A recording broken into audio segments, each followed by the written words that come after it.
So hello everyone, this is another SIG scheduling deschedule meeting. It's July 11th, 2023, and we have two topics. So let's be nice to each other, and let's start with the first topic, discuss the RDS policy bot descheduling. Yes, good time of the day for everybody.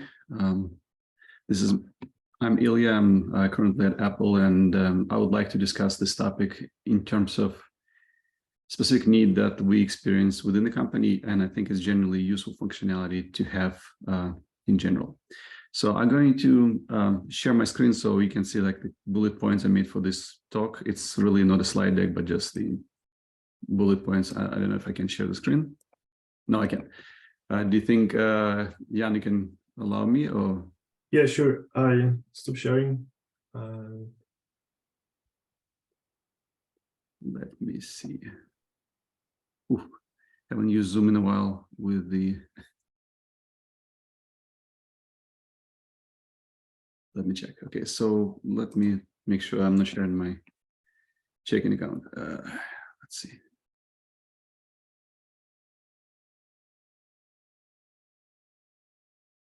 Oh, okay, so yeah, that's what it is. I need to enable it, allow sharing. Okay, so I'm sorry, I need to quit and rejoin. 1 second, sorry for the delay.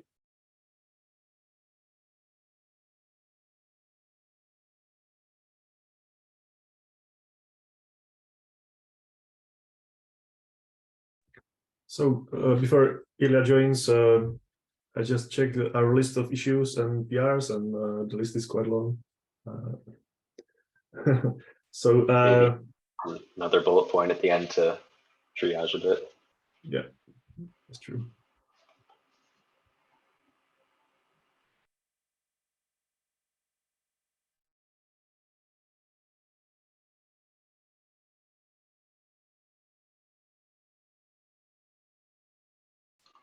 Yeah, okay. There you go.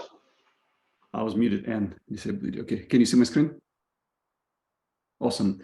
All right, so where I'm coming from. So essentially, DESCHEDULER offers fantastic functionality when it comes down to an area of remediating workloads. For example, we have cases where we would like to rip the pods which do not match certain criteria or match certain criteria, and criteria expressed whether on pods themselves or pod node combination, pod events, and so forth. And we looked in the DESCHEDULER on several occasions back in maybe what, 2.5 years ago. We were looking at the node problem detector as one of the kind of plug-in components, saying, okay, here's we're detecting problems with the nodes. We would like to remediate them somehow. We looked at the DESCHEDULER itself. And I think the kind of after over a period of time, we compiled a set of lists of pain points or challenges where I think the upstream DESCHEDULER may not be best fit for us. And I'm going to go through them. And again, this is just the pain points from my side. Do not take it as a criticism on the DESCHEDULER as a product. Fantastic product and great effort. So just going to put it up front there. So one main challenge is the DESCHEDULER to policy cardinality. And again, this comes with caveat. I understand there's a work going on to support multiple policy for DESCHEDULER instances, but as a current model or current state, and kind of again coming back from legacy of 2.5 years, today DESCHEDULER supports only a single policy. So in order to operate multiple policies, we need to operate multiple DESCHEDULERs. Maybe it's not so bad, but essentially that's kind of for us a big blocker.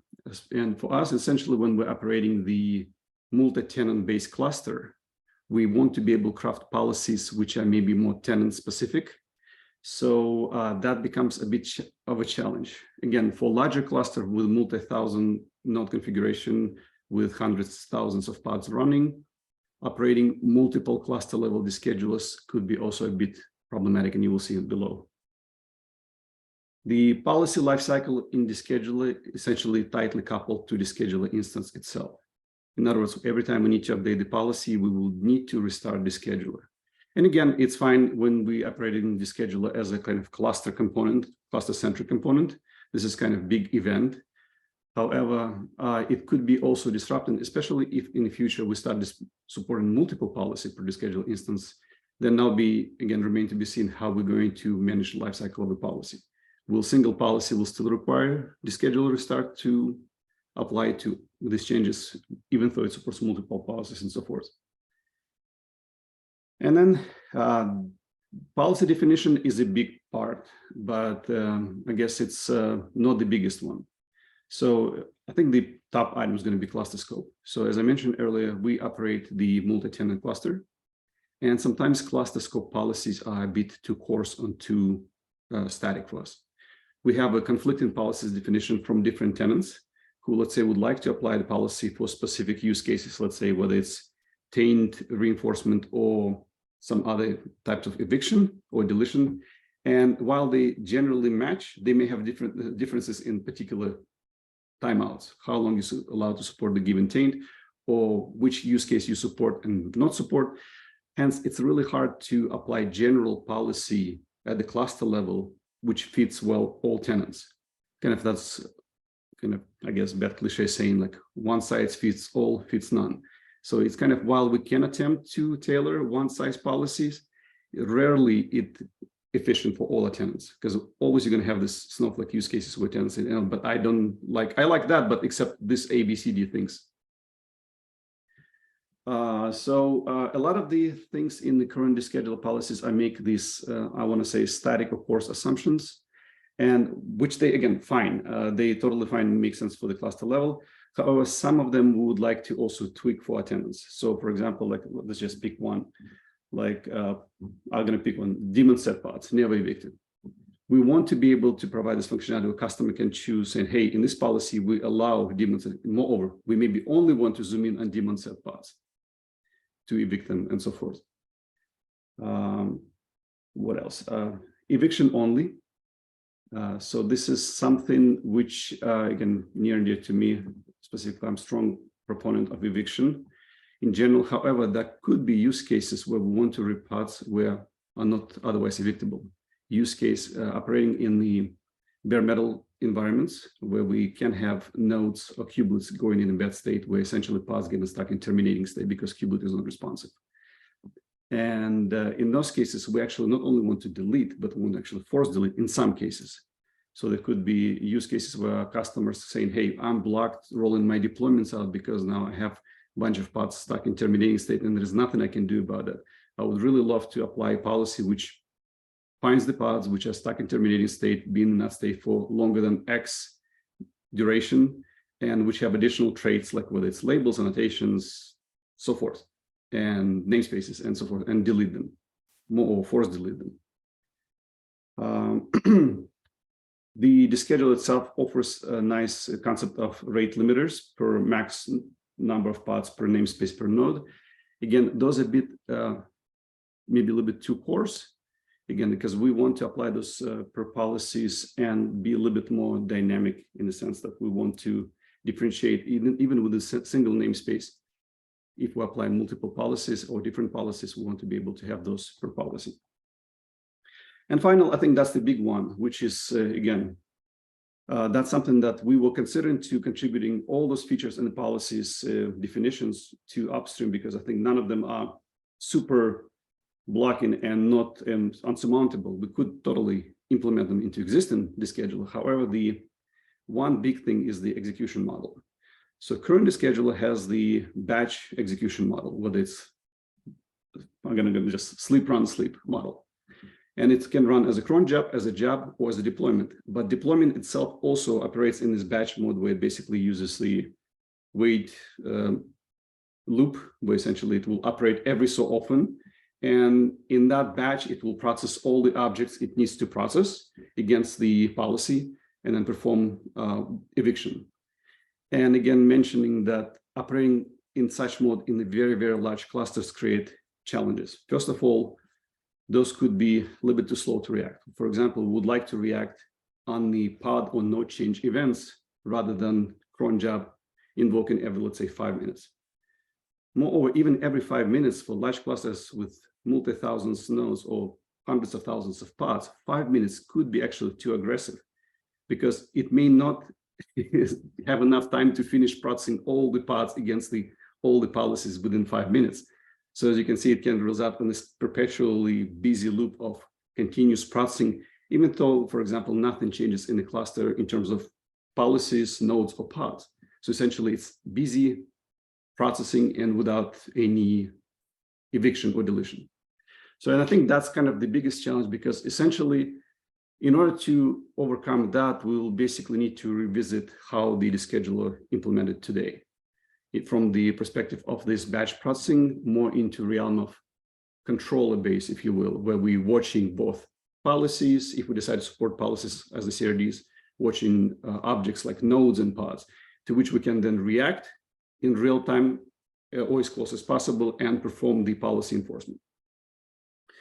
So with that, we, as I mentioned, we started looking into this 2.5 years ago, and we implemented internally tool, which is heavily influenced and inspired by DESCHEDULER, but essentially which has the notion of this dynamic policy.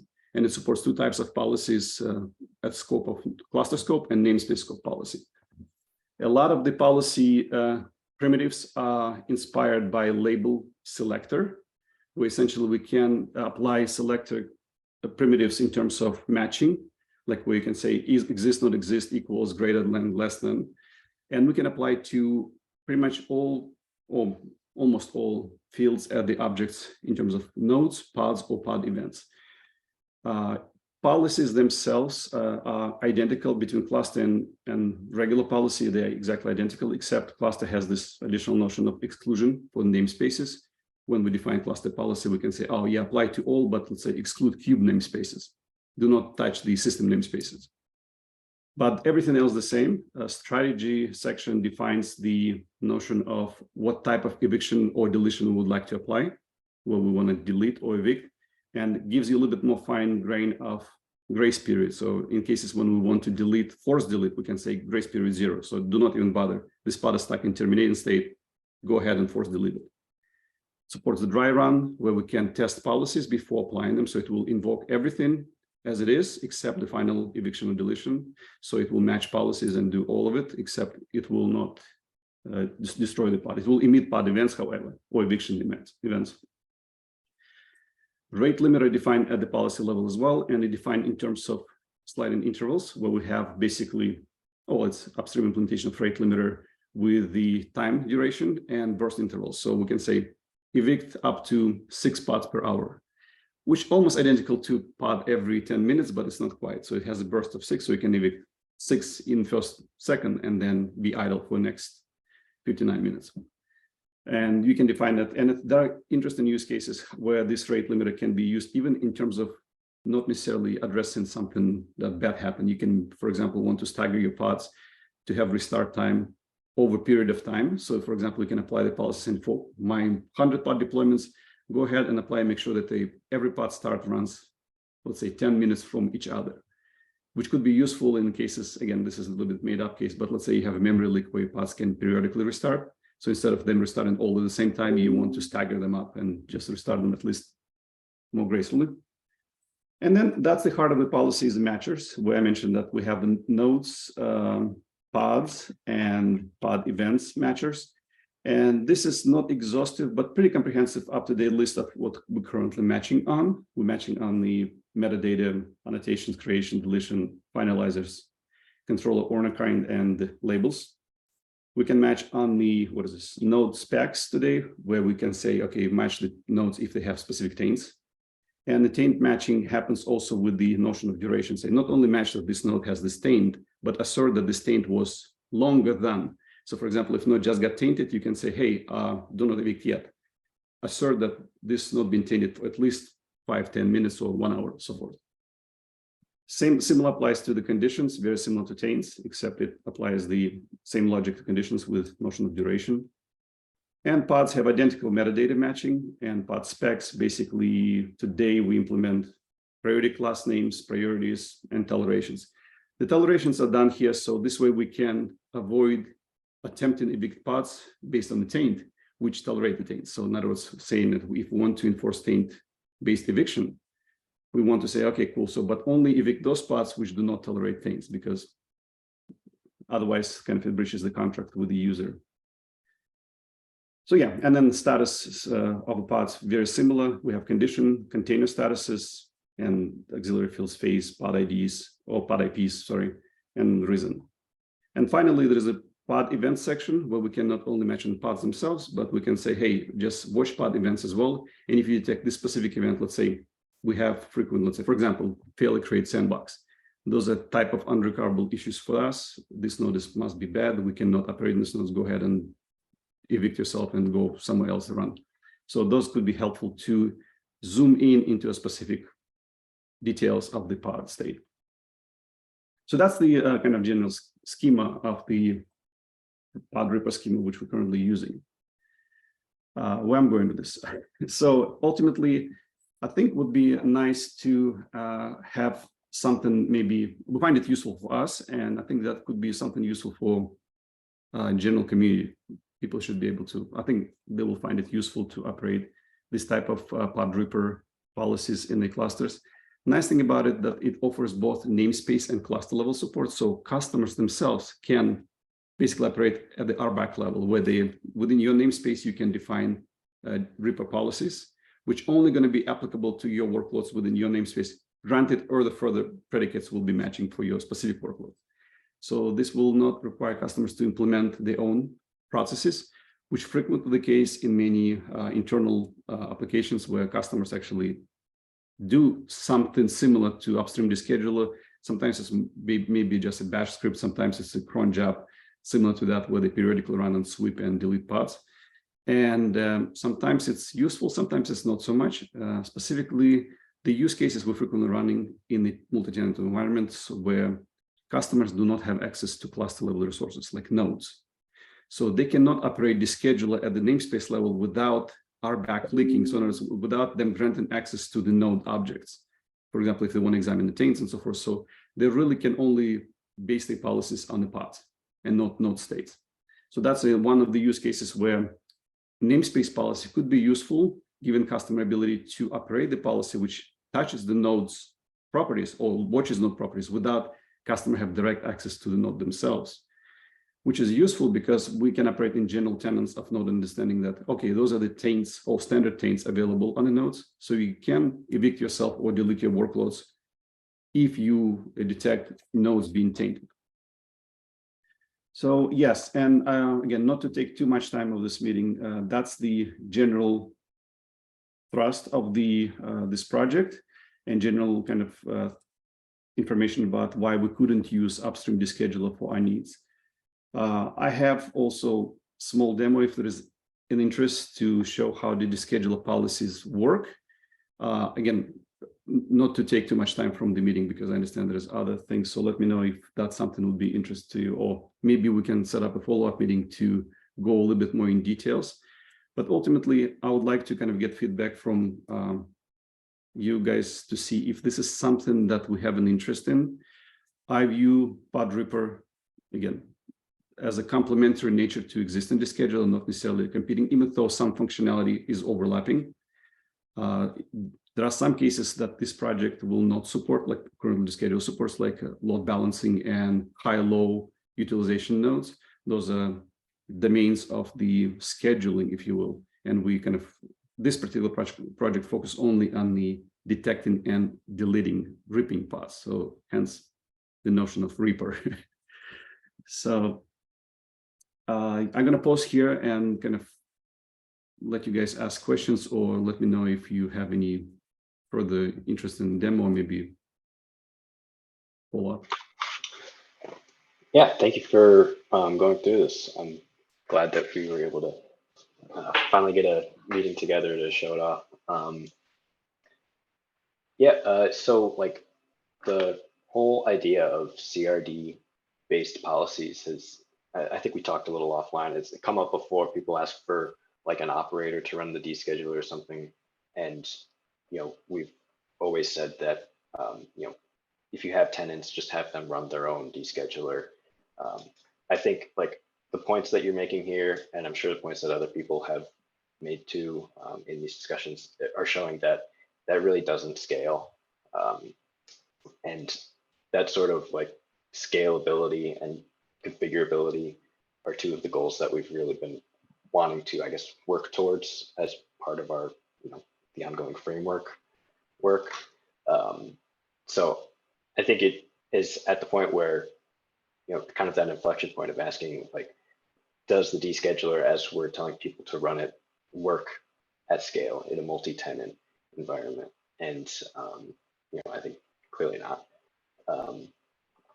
I really like the schema that you have for your CRD. I think that the matching, the like pod matcher is really in depth. Almost like, I wonder if this is like, do you have users that use all of these fields, or like, is this maybe even, it looks like basically you have like the pod spec. Right? Yes, it's heavily influenced by pod spec. If you notice that those specs are rather limited, we're currently supporting priority classes and tolerations. So really it's a bit shallow spec. Most of the time, I would say that we use metadata on both nodes and pods. That's something common, just to nature of, let's say, exclude deleted pods or consider pods which do not have finalizers, or exclude pods with finalizers, or only consider daemon set, or so forth. Idea is to keep building up this schema so it can be as rich as the pod spec to extend the usability, to allow users to leverage schema only, in other words, without adding new functionality to plugin or to the process itself. Yeah, and it also keeps one question that comes up is people asking for like an annotation like evict true that they can put on their pods. Right. Have deschedulers support this annotation, which if you have all of this configuration in the policy and you can create your own policies, then there's no reason for us to add support for a new special annotation or anything. You can have your own annotation and have it match there, which just like for background, we want people to set their descheduling policy through a policy and not through the pod itself, because then you have your policy all over the place. I like what you did with the strategy config too. Just one little note, the like type when you can set delete or evict, because that's just another feature request that I think came up recently, is people asking more for the descheduler to actually delete a pod instead of make those eviction requests. So that's neat to be able to set that.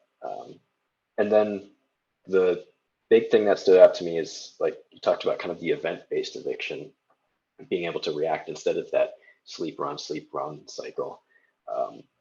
We've been wanting to have some sort of way to configure custom like events for your custom policies or custom strategies. React to node additions or taint updates or anything. I think going to a CRD definition like this, where the descheduler only needs to know how to watch one object, and then your events could be triggered to update this object. That could be a solution for us to support any kind of event for, then you just have event-based descheduling. So that just kind of got me thinking in that direction. I think overall, it's a good idea. I was definitely hesitant at first, when we were talking, because like I was saying, a CRD just kind of leads to questions of, well, you could just have an operator. But in a way, like if we shift the deployment mode of the descheduler from thinking as this like just a little app that each tenant deploys into, it kind of is an operator. It's an operator that creates eviction objects right now. Then the lines get kind of blurred between there. And I think that like the code refactoring that we've been doing for the framework kind of supports like a CRD approach, where we're abstracting the API types enough that a CRD could support custom strategy configs, and obviously then the multi-tenant scalability. So I'm kind of rambling. I don't know if Jan or Amir or anyone has other comments, but thank you for sharing. I think that this is really cool. I don't know where it would fall in terms of like priority for us to work towards. Do you guys have anything to that today? No, that was really interesting. I think two things, right? One of them is CRD, but then the other one is you had a lot of other use cases, right? Using delete instead of eviction. Those are things that are like low hanging fruit, like low effort, but high impact, at least for my team. So those are things that we do want to contribute back and probably much easier to implement in the current implementation. The CRD one is definitely going to take a lot more effort and a lot of breaking changes. And, you know, we've had use cases before where teams want to manage their own descheduling or eviction. So that's something I would like to see as well. Yeah, just to comment back on both, thank you for feedback. That's very useful. Comment on back. So the CRD implementation of policy definitions, those are really not hard changes. Well, unsurmountable. They're hard, but not unsurmountable. We can spend effort and do it. The biggest challenge is the nature of the processing. So while we can watch the policies themselves and reconcile policies, that's fantastic. What would happen, still need to happen, is that convert current descheduler model where not it only watches the policies, but it also watches all the objects that policies apply to. So in other words, watch the pods and nodes and events and whatever else is going to watch, let's say config maps and so forth. So this way it can be reactive to the change versus being a batch model. We're saying that, yeah, fine, I'm reconciling policies, great, but I will still run sleep when it comes down to processing nodes. And when you have huge volume of pods, it becomes really challenging to basically operate and knowing that 99.99% of your pods will not match any policy, but you will still have to process them all to assert that. And that's, I think that's what, maybe a little bit again, background to that. When we started not from the policy aspect of it. We started from the implementation, say, how can we watch the pods and delete them? That's kind of the start of this project. And when it kind of came from the opposite spectrum. So we started from the watching things and applying changes as a reaction to it. And then it just gradually distilled itself. Okay, how can formalize our configs and distill itself in the policy CRD? So if we were to do something that in the scheduler, we probably need to rethink our execution loop, how we currently process I don't want to use the word reconciliation because we don't really reconcile. Like basically we use informers, but how we, instead of calling on them and listing all the pods, we need to basically say, okay, now, no, don't do that. Just watch them. And for every change in pod node XYZ, apply policy evaluation. And I think that's kind of the biggest part. I think that's what make it so drastically different. I agree. If it's only adding strategies to delete or support, let's say, finalizers, I think those are fairly straightforward. Just put man hours to test it thoroughly and add it. However, the previous one is going to be a little bit tough. And I think even like you're saying, the CRD work isn't insurmountable, right? We have our policy config, but that could, be the basic structure for a CRD, or the CRD could just wrap that config object. And then, we have, from there, it's just setting up informers and parsing those objects. Right. The CRD is relatively easy. Yes, that's the object parts, informers. Those are tough part. Yeah, and I think that it is a big, a good improvement for the descheduler to shift towards that direction of usability. Looking at multi-tenant and I'm sure like Apple scale. Yeah. I guess the question from go ahead. I was just going to say, I don't know where, this would be prioritized into our work. I just kind of come back to that.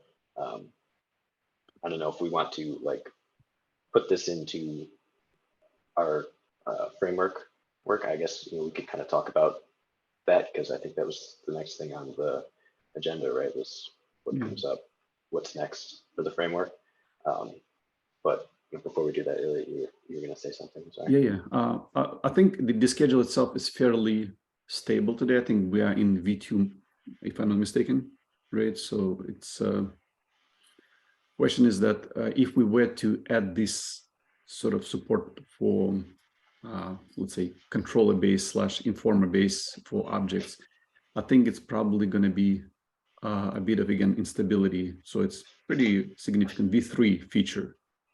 And my question would be, do we see a value in having auxiliary project, let's say, let's call it Reaper, Pod Reaper, which exists side by side with the scheduler in time being until we adopt this functionality into the schedule itself?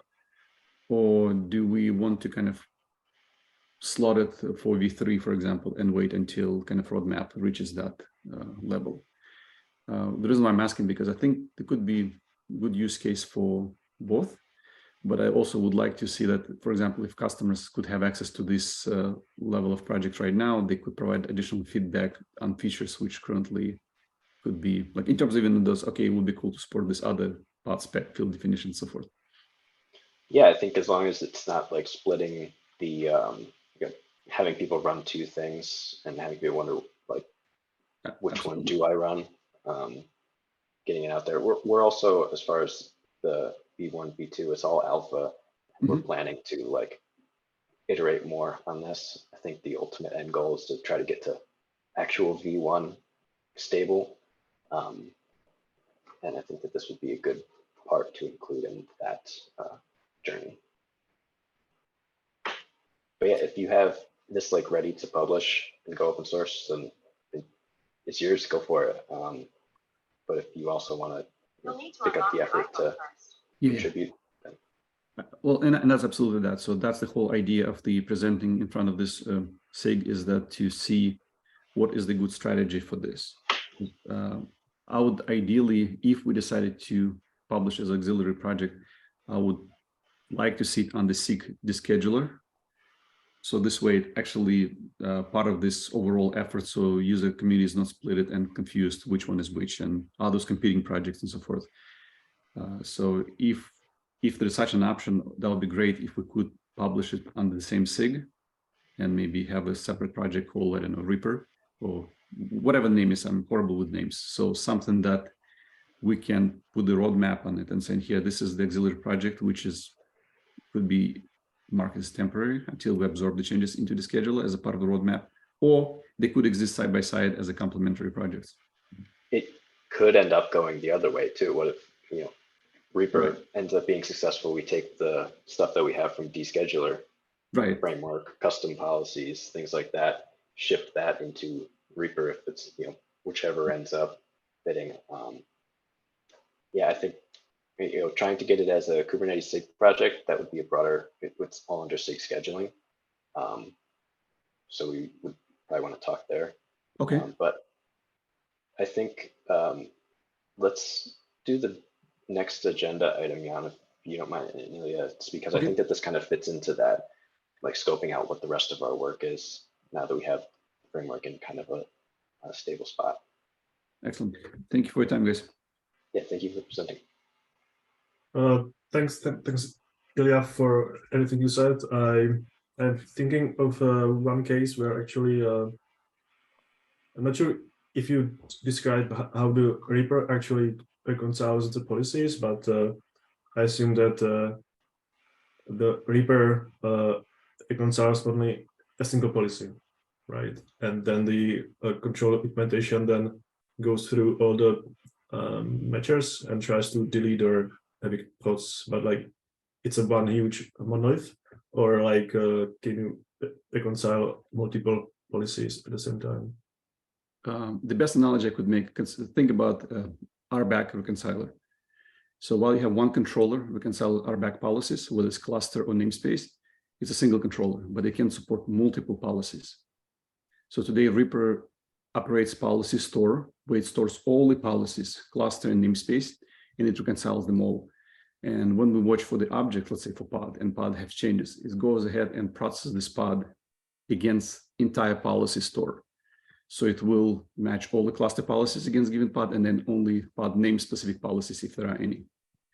So it's a very close analogy how the RBAC controller operates today, where users can define whether cluster, let's say role binding or role binding, and they don't have to operate the controller. They just simply define them as a policies in the namespace or in the cluster level, and some other centralized controller enforces it.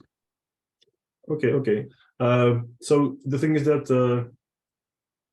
in the descheduling framework or in general in DESCHEDULER, each plugin or strategy is actually actually executes all the individual policies. We have like some global policies which are then enforced in each plugin, but in general, like each plugin brings its own like policy implementation compared to your solution, where basically, if I understand correctly, the overall implementation is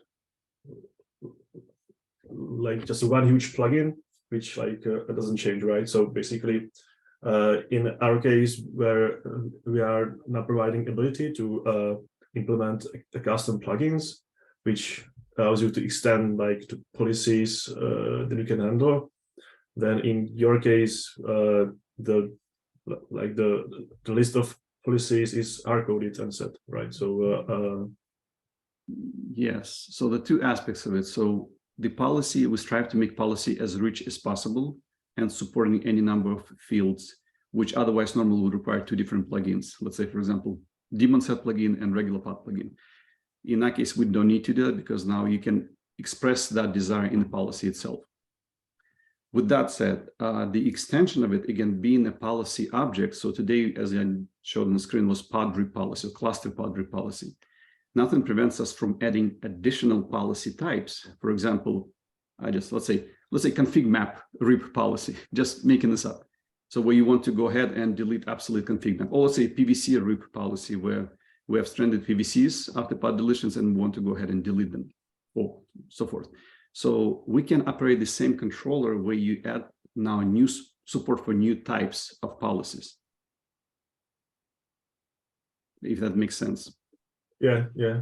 So I'm thinking of a case where actually, let's say you have a descheduler built from a set of plugins, and which basically makes the policy configuration, right? Because like in the current V1 Alpha 2, we do not like all the arguments that can be specified for each plugin are like of a runtime type, so it's like unknown in advance, and only the plugin itself knows how to parse the arguments.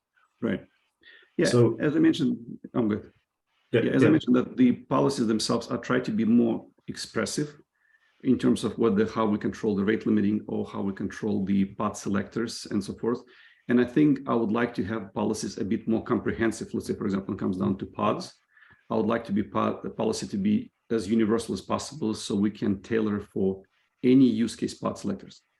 With that said, as I mentioned earlier, that pod ripper does not overlap with certain functionality of the scheduler, like high-low utilization. That's functionality, again, distinct to the scheduler, and I don't see how pod ripper will be using it because it actually requires knowledge of the workloads spread across the different nodes and node utilizations, something we don't do today, and I don't think there's a plan to do. If I can sum up Reaper in the simplest term, this is a predicate-based evaluation. You look at the pod, node, and events, and maybe auxiliary objects, and make a decision. Should I delete this pod or evict? Let's call it, should I rip this pod or not? So that's kind of the essence of the project. Whereas the scheduler itself actually a little bit more involved when it comes down to use cases like high and low utilization, where not only that, you can actually assert that is this pod, if I rip it, can be schedulable somewhere else. We don't do any of the sort. So it's kind of, that's why I said it's like this complementary nature of this product. Yeah, I think that there is a middle ground for both, like the abstraction that Jan's talking about, where we have the policy arguments implemented as an interface that is generic, and then it gets cast to that specific plugins type, versus there are obviously a lot of overarching settings that can apply to all of them. Right.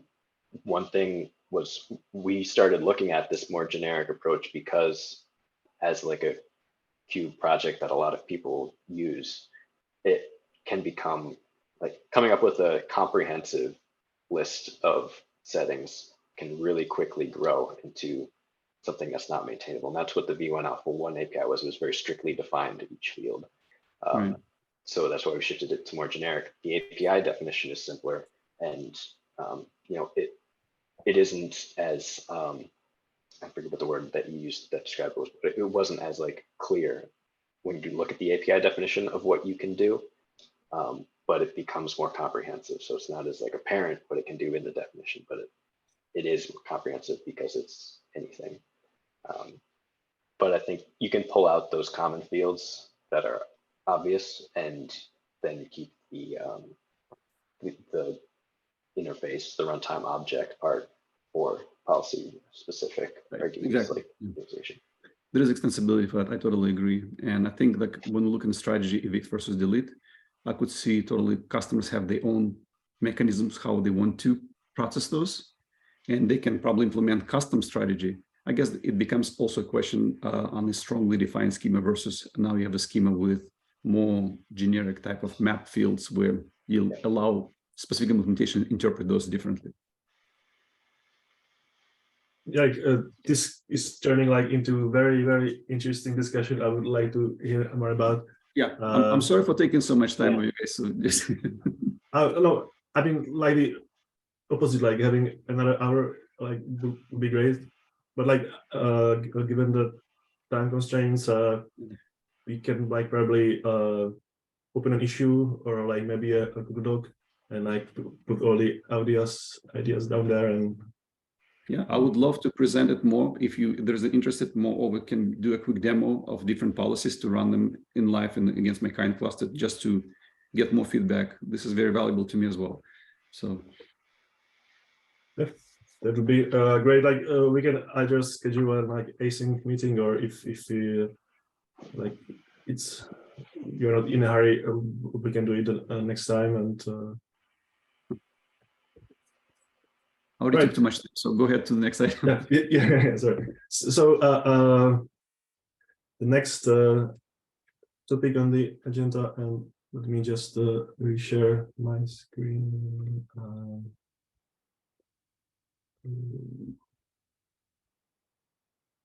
All right. So is the question framework basically done? What's next? By Lucas. I've opened an issue with a list of things that still needs to be done, but Lucas, feel free to share some of your ideas, please.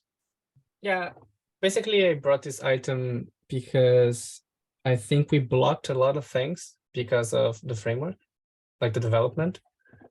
And I think that we have some things now that even if they are not related to the framework, now they are doable. Let's say we can start doing things in parallel. What do you think? Yeah, there was a lot of, I think Jan's comment in the issue is a lot of like the framework tech debt that we took on to get it out the door. And to what you're saying, Lucas, there were like other features that got paused because the whole code base was changing so much. Whereas that's more stable now. And I think that we can start to pick up like feature development. Yeah. I'm now looking at your issue. Do you think that these things that you listed here, these new things, would also have huge impact in the code base? I'm now looking at it. Yeah. Yeah. Mostly not. Like the first item is just making the way the scheduler and the plugins are combined together like easier. The other one is again in the same manner. The third one is like there's some technical that I still need to fix. So the framework is more generic. Basically, so I think the first two, or the first one, or the first two and the fourth are the most important, because once we start publishing the V1 Alpha 2 is like now available for everyone, then it will mean that like basically the framework is more or less completed, and now everyone can start using the same API, and at which point it will be even harder to change the way a plugin is registered and so on. So we need to make sure that we create a kind of stable, compatible API. And once that's done, like it is done, but like at the same time, there are like a lot of features and work that can be already resumed. It doesn't depend on like the way the plugins are registered or the descheduler is created. So yeah, so that's the answer. Cool. Yeah, one of the things we had on our backlog, even here on the agenda items, is the node feed options. And those are, how can I say, they touch a bit, right, of this. Yeah, it's so I think we agree that we will make the change in V1 Alpha 3 phase. Ah, okay, So, yeah. so I you haven't can seen actually wait a bit and like we can have like a broader discussion. And Okay. But I mean, that doesn't Yeah. mean that we can't open the change now and look at it Yep. and like start making that change, get the code ready. I mean, we could do V1 Alpha, like we can keep doing alpha releases if we want. We should have some restraint, but yeah, we can open it up. And if it just ends up being that, okay, now we're going to do this in V1 Alpha 3 and just like Control F, replace Alpha 2 to Alpha 3 in the code. Like I really liked the node fit approach that you were talking about before. This node fit was one of those things that grew a lot more than I think we expected it to. So yeah. Cool. Yeah, makes sense. Also, there is this like making the deschedule actually event driven. Like this outstanding issue that has been like, I don't know, for 2 years at least, which aligns with what Ilya was describing. And like, I think that's something we can already start integrating with the framework, because now we can reuse some of the code base already. And instead of running the deschedule in a loop, we can just run it based on plot events, for example, or node events, and just to see how that aligns with the current code base. Yeah. Yeah, or if we switch to CRD, at the very least, it starts with CRD events. Yeah. Yeah. Yeah. Yes, I have a quick just note on that. So the way the scheduler PodRipper is implemented is that it already abstracts all these matching definitions into separate projects. So there's a internal kubectl API / kubectl matchers repositories, which are basic building blocks in matching and defining matchers. So PodRipper essentially just wraps it with the PodRipper policy.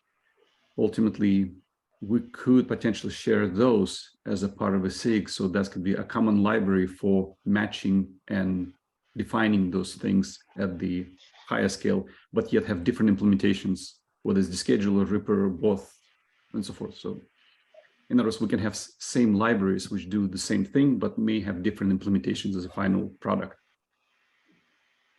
Would you mind sharing the library? Like, is it already? I cannot because it's a yeah, gotcha. Trade secret, I guess, for now. So yeah, I think I would love to discuss that again as a part of the SIG adoption. I think there's a path for us to move this library as a part of a SIG. It's not a product, it's just a lib. But again, let's maybe have another meeting to talk about that. I could demo some aspects of the library. Again, I need to run with my legal team here to see when, so I'm not exposed. Yeah, that sounds really cool. I think that would, beyond these two projects, that sounds like something that's useful.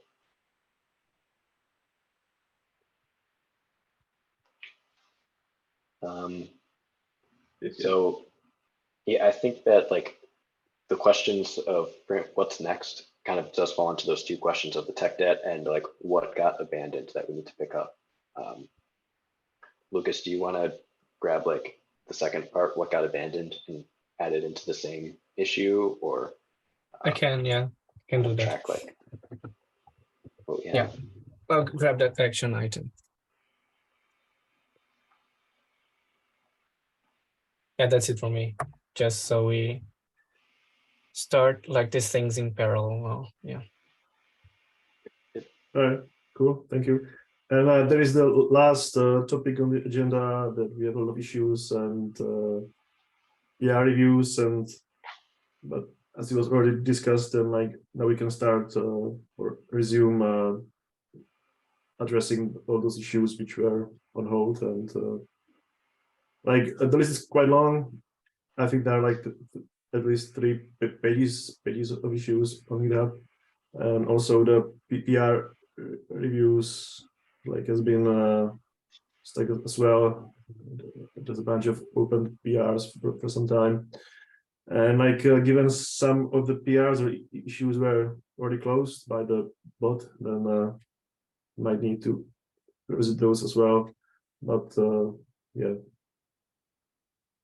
so like given if we are already over the time, then we can keep the triaging for the next time, and at that point, like the code base might even change to a better shape, which will allow us to even easier triage the issue. So yep. Makes sense. All right, unless there is no other question, going once, going twice. Okay, thank you everyone. Thank you, Ilya, for discussing this amazing topic, and see you next time. And have a nice rest of your days. You too. Take care. Bye-bye. Thanks, everyone.